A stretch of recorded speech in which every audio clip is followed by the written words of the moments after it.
বাংলাদেশের অর্থ বিদেশে পাচার করে দিচ্ছে, যারা ব্যাংক আজকে খালি করে দিচ্ছে, যারা বাংলাদেশ ব্যাংক চুরি করছে, যারা শেয়ার মার্কেট ধ্বংস করছে, সেই চোর মির্জা যাবে, সেই চোরদের শেখ হাসিনার সেই চোরদেরকে তাদেরকে কি বিচারের আওতায় আনতে হবে না?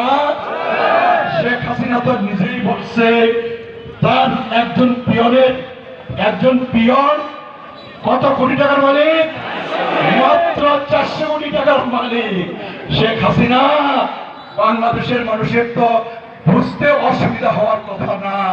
তোমার ঘরের পিয়ন যদি সে 400 কোটি টাকার মালিক হয়ে থাকে, তোমার এমপি সাহেবরা, তোমার না রক্তের মধ্যে বিএনপি, এটা ঠিক না। রক্তের মধ্যে যদি বিএনপি পাইছে, মেধা থাকা সত্ত্বেও, যোগ্যতা থাকা সত্ত্বেও তার কিন্তু চাকরি হয় না। আর কি করছে? রক্তের মধ্যে আওয়ামী লীগ, তারপরে পুলিশের চাকরি নেওয়ার জন্য 10 থেকে 12 লাখ টাকা লাগছে না? প্রাইমারি স্কুলের পিয়ন নাইট কার্ডের জন্য 5 থেকে 6 লাখ টাকা লাগছে না? সাব ইন্সপেক্টরের চাকরি 20 থেকে 30 লাখ টাকা লাগছে না? ঘুষ দুর্নীতি ছাড়া কি কারো চাকরি হয়েছে? হয় নাই। আমি বাবুর ওয়াদা করে গেলাম, আগামী দিনে যদি দল ক্ষমতায় যায়, আপনাদের দোয়া নিয়ে, আপনাদের সমর্থন নিয়ে, আগামী দিনে যদি আল্লাহ পাক আমাকে এমপি নির্বাচিত করে, আপনাদের দোয়া নিয়ে, সমর্থন নিয়ে, ভোট নিয়ে, আমি বাবুল আমার মাদারগঞ্জে মেরান্দতে চাকরি দেওয়ার নাম করে টাকা পয়সা অর্থ করির কোন বিনিময় হবে, সেই নেতাকে আমি বিএনপিতে রাখবো না। একটা কানা করিও আপনাদের খরচ করতে হবে না, একটা পয়সাও আপনাদের খরচ করতে হবে না।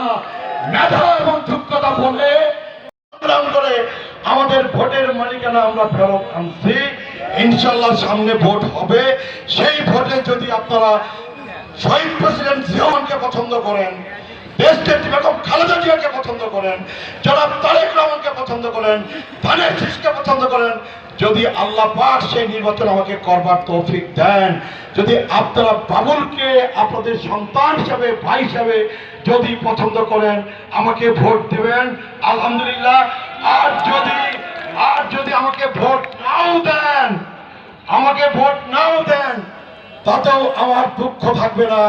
এই কারণে যে আজকে বাংলাদেশের মানুষ তার ভোটের অধিকার ফেরত পাইছে, এটাই হচ্ছে আমাদের সব থেকে বড় অর্জন, বড় সাফল্য, তাই না?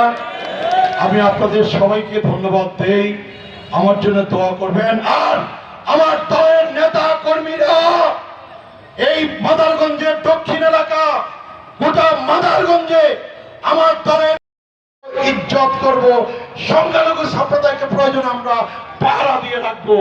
মনে রাখবেন, আমার দলের কোন পর্যায়ের নেতা কর্মী যদি বাড়াবাড়ি করে, যদি অন্যায় করে, যদি অবিচার করে, আমরা প্রয়োজনে তাকে দল থেকে চিরদিনের জন্য বহিষ্কার করে দেব ইনশাআল্লাহ। কিন্তু আমার দলের বেগম খালেদা জিয়ার সম্মান, তারেক রহমানের সম্মান, আমার সম্মানকে নষ্ট করবার কোন সুযোগ, দলের ইজ্জতকে নষ্ট করবার কোন সুযোগ এইটা মাদারগঞ্জের মেরান্দতে এই সুযোগ নাই ইনশাআল্লাহ। আপনারা দোয়া করবেন দেশনেত্রী বেগম খালেদা জিয়ার জন্য, আল্লাহ পাক যেন তাকে সুস্থ করেন। দোয়া করবেন যেন তারেক রহমানের জন্য, আল্লাহ পাক যেন তাকে সুস্থ করে বাংলাদেশে আমাদের সকলের সামনে ফেরত আসার তৌফিক দেন।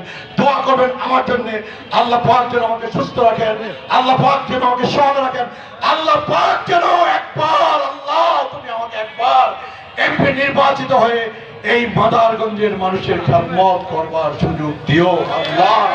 এই দোয়াতে আপনাদের সবাইকে ধন্যবাদ দিয়ে বক্তব্য শেষ করলাম। আল্লাহ হাফেজ। বাংলাদেশ জিন্দাবাদ, বাংলাদেশ জাতীয়তাবাদী দল বিএনপি জিন্দাবাদ, জনাব তারেক রহমান জিন্দাবাদ, দেশনেত্রী বেগম খালেদা জিয়া জিন্দাবাদ, শহীদ প্রেসিডেন্ট জিয়াউর রহমান অমর হোক, অমর হোক। আসসালামু আলাইকুম।